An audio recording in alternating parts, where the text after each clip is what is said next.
Hello Pop-Uppers, this is Chacha. Welcome to the Pop-Up Gallery. For today's video, I'm going to show you two types or ways of creating pop-up triangular folds in simple ways. So let's do it together. Keep watching!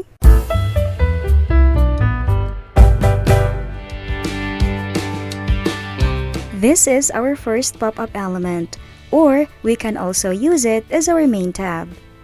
We're going to use half of the 8.5 by 11 inch paper and 180 GSM.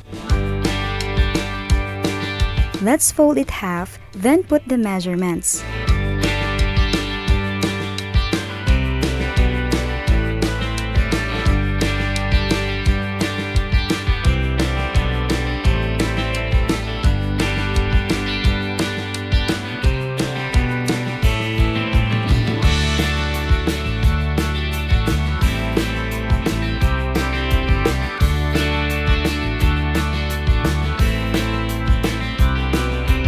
This line should be folded,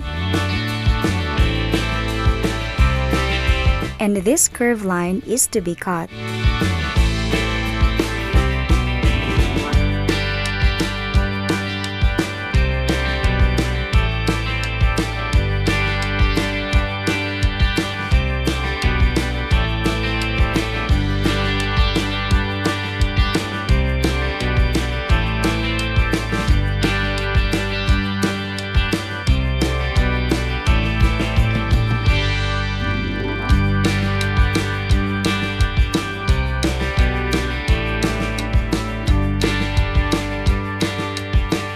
And the measurements are 0.5 inch.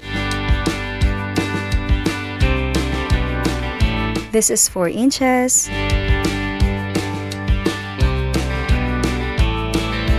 Also 4 inches. And from this point, create a curved line.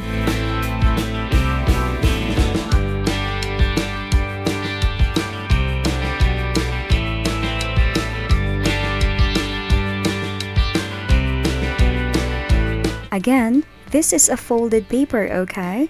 So, two sides will be cut later.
Alright, here it is. It should look like this.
Now, let's paste it onto our card base or spread.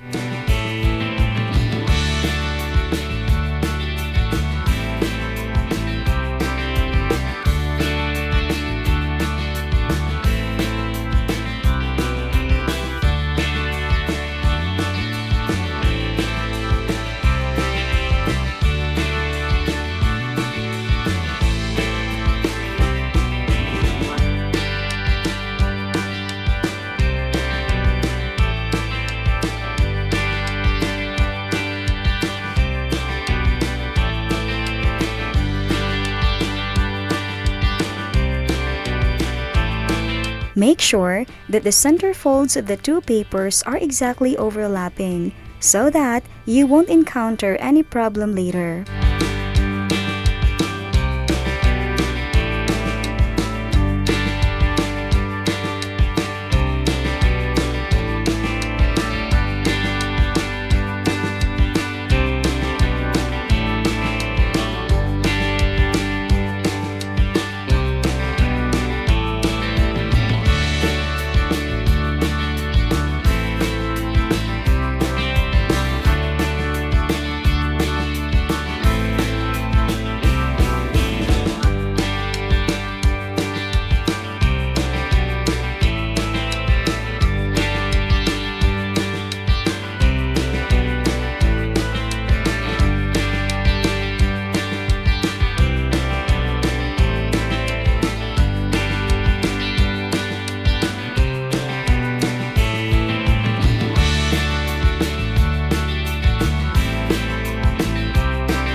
Alright, this is done.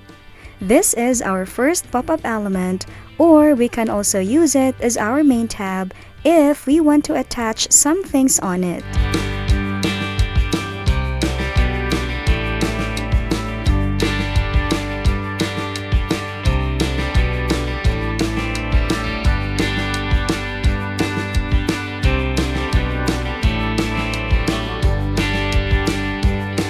Okay, let's go to the second way. This is a half sheet and I cut it into 1/4, but of course, you can choose how big or small you want. For this video, I just want to make a small one.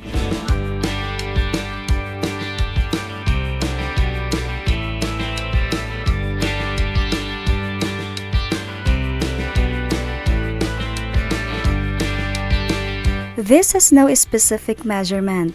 I just make it based on my own preference. And it is just also a little similar to the one we made earlier. The only difference is we're going to cut it out entirely.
the right balance, paste one tab first, and then put glue on the other, then fold the spread.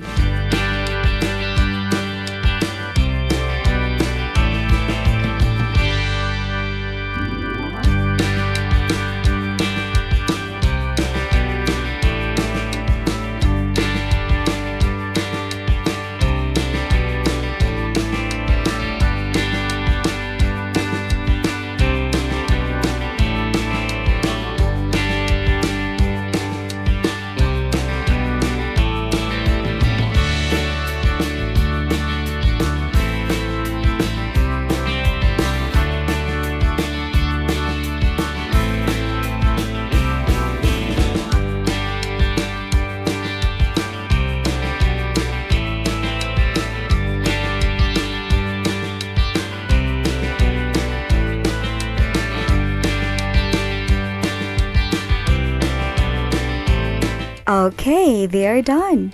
Congratulations, Pop-Uppers! You did well! That's all for today. Thank you so much. See you next time. Bye!